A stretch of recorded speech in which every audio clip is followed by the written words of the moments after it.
Hello, everyone, and welcome back to another episode of Coffee and Crime with Crystal Nichole. Thank you so much for joining me again today. If you're new here, then welcome. I am so glad you're here. Make sure you click that subscribe button so that you never miss an upload from me. Today, we have a crime for you that, in all honesty, has always haunted me. Let's go ahead and get into the details of this episode today. So grab some coffee and let's talk some crime.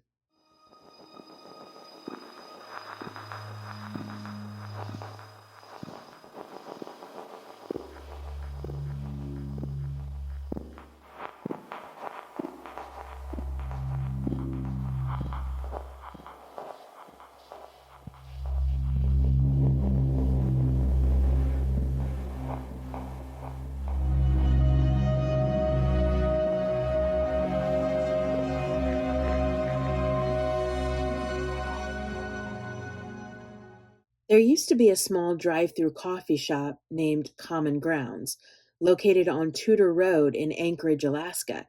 And on February 1st, 2012, 34-year-old Israel Keys parks his vehicle and heads to the coffee stand. It's around 8 p.m. when he walks up to the window, and he's greeted by an 18-year-old girl named Samantha Koenig. She's working alone and beginning to clean up before closing the stand. Samantha probably thinks nothing of it. It's just another customer needing their coffee fix. She begins making his drink that he ordered and seems to be having a conversation with him. While making the coffee, she stops and moves toward the open window, as if he has just asked her a question. But as she leans near the window, Israel would point a gun at her, telling her it's a robbery. The camera footage in the stand captures Samantha putting her hands up. She then begins switching off all of the lights to make any potential customers think that the coffee stand is closed. After the last light is switched off, Samantha returns to the open window with her hands up again. And while minutes go by, she is standing there in the dark, seemingly being told what to do by Israel. It's a terrifying thing to watch, knowing that this would be the last time Samantha would be seen alive. She goes to grab her coat and puts it on, then returns to the window. He must have ordered her to take the money from the cash register, which she does, and once again she returns to the window where she is told to sit on the floor and turn her back towards him. Watching this video is very unsettling as the minutes go by of Samantha's abduction. There's 4 cameras from the Common Grounds coffee stand, and while Samantha is sitting on the floor, one of the cameras captures a vehicle pulling up outside near the stand. Someone gets out and opens the back car door. And I was sitting here watching all of this unfold, and I was just wanting to scream out, Samantha, scream for help. There's someone out there. But unfortunately, nothing happens, and the vehicle eventually drives away. Israel would climb through the window and bind Samantha's hands behind her back. He leads her to the back of the coffee stand, and the two walk out into the snowy night. And once again, the outside camera captures a dark figure of a man with Samantha walking away from the stand.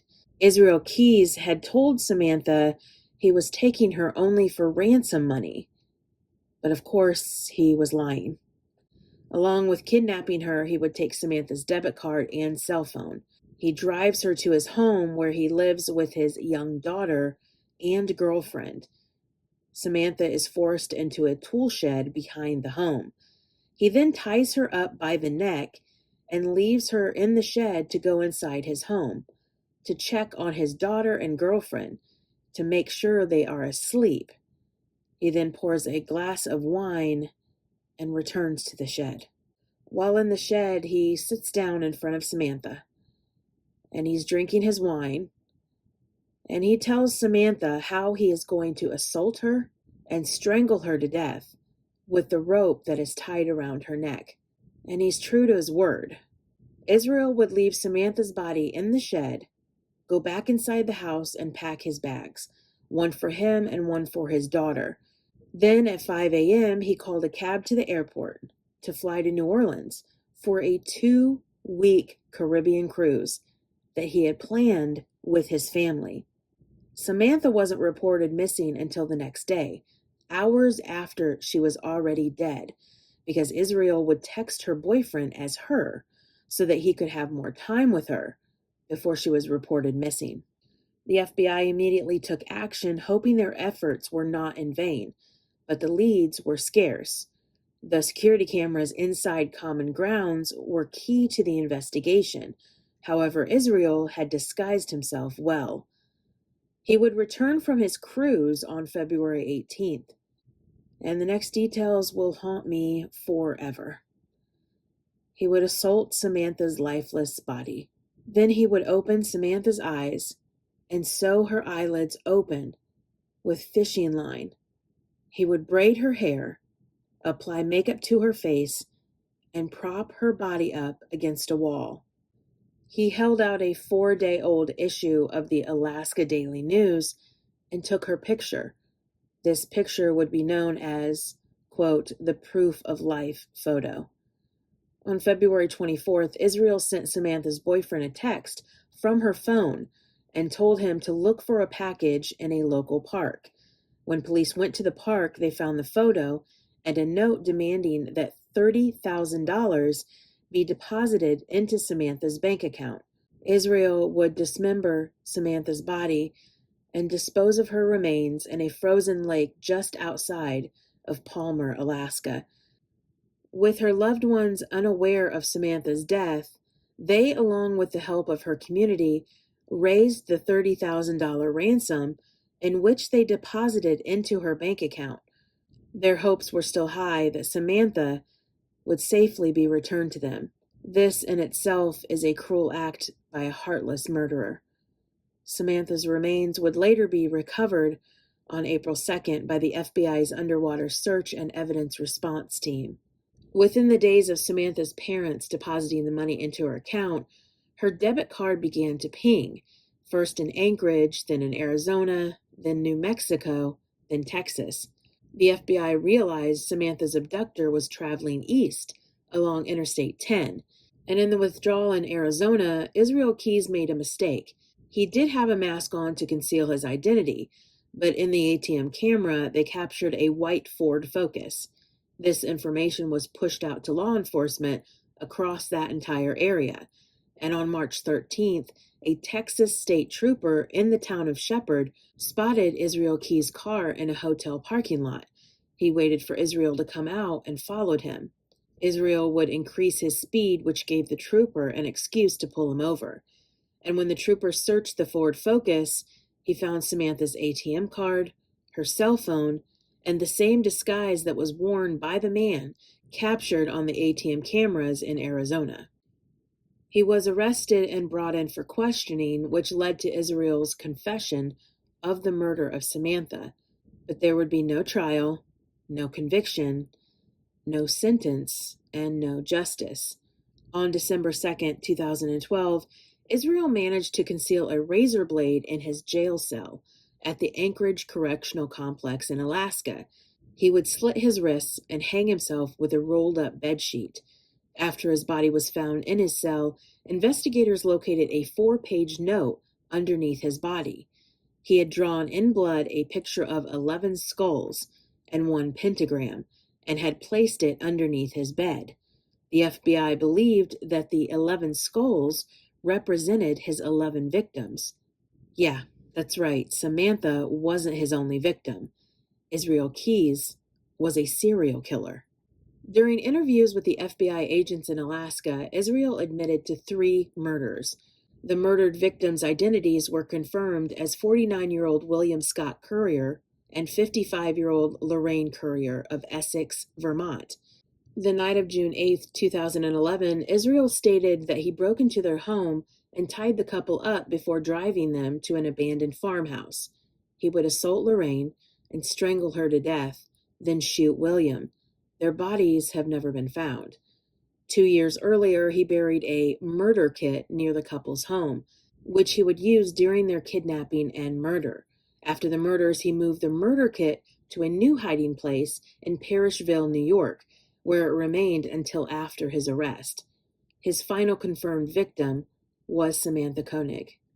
He did confess to abducting a woman on April 9, 2009, from a state on the East Coast. He said he had transported her across multiple state lines and buried her in New York near Tupper Lake.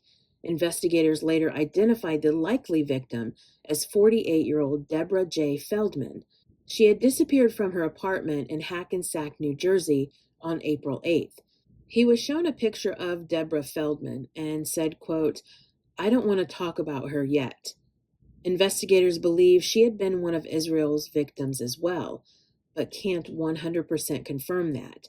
He hinted to other murders and was considered a suspect in additional cases. On March 2, 1996, 12-year-old Julie Marie Harris disappeared while waiting for a ride to a local church in Colville, Washington. Her remains were found in April of 1997 in a wooded area nearby. Israel was only 18 years old at the time and lived in the area. He was questioned about Julie Harris after his arrest in 2012, but he neither confirmed nor denied his involvement, stating he had, quote, "heard about that." 12-year-old Cassie Emerson was reported missing in 1997 after the remains of her mother, Marlene Emerson, were found in their burned-out trailer in Colville, Washington. Cassie's remains were eventually found only 13 miles away. Israel did admit to his first act of arson involving a trailer in Colville, Washington. However, a man named Charles Tatum was arrested in connection with the murders of Cassie and her mother in 2024.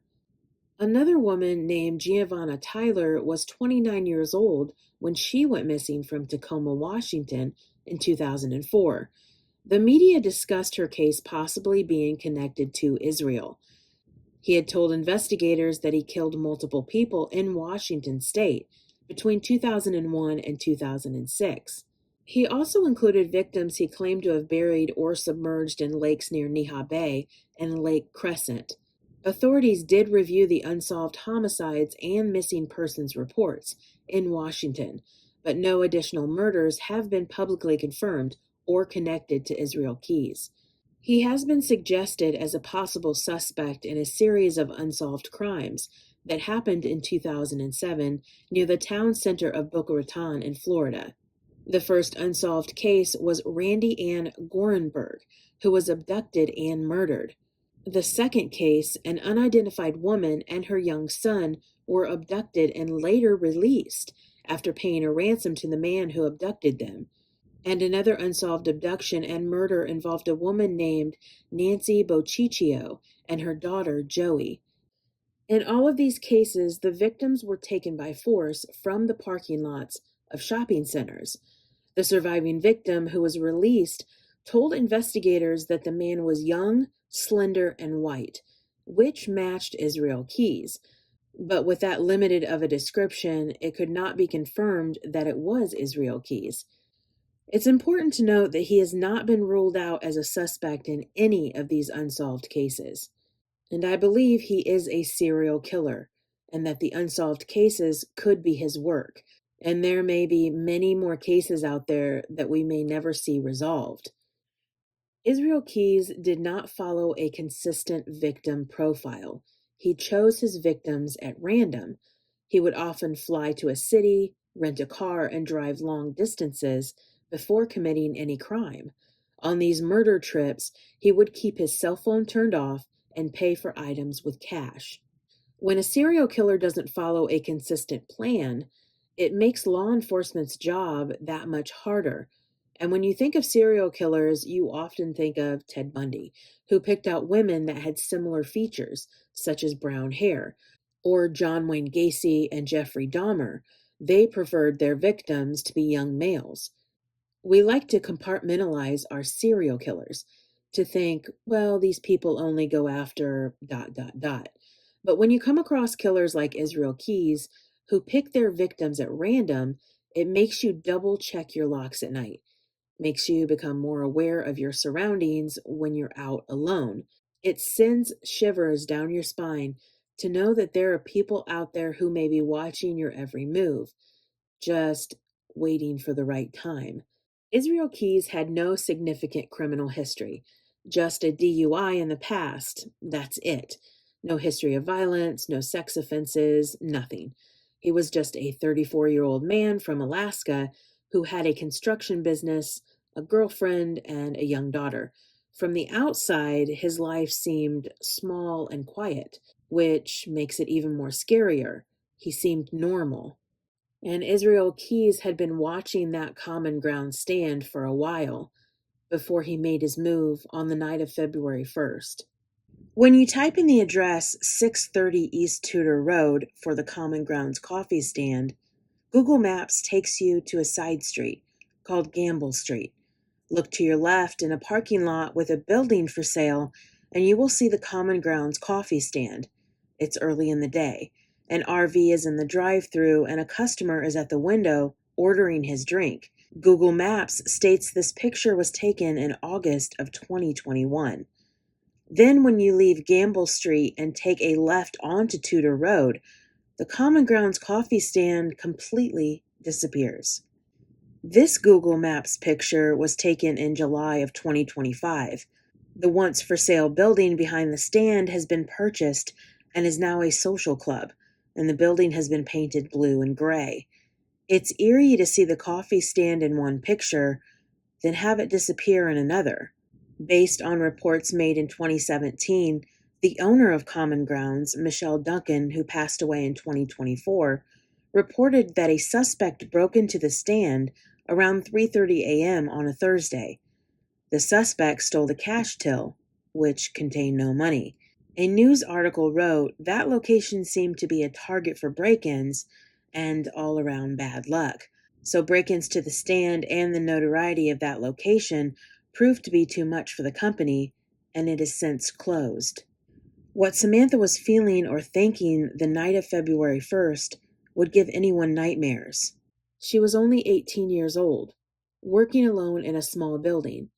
Why on earth would an owner let a young woman work alone?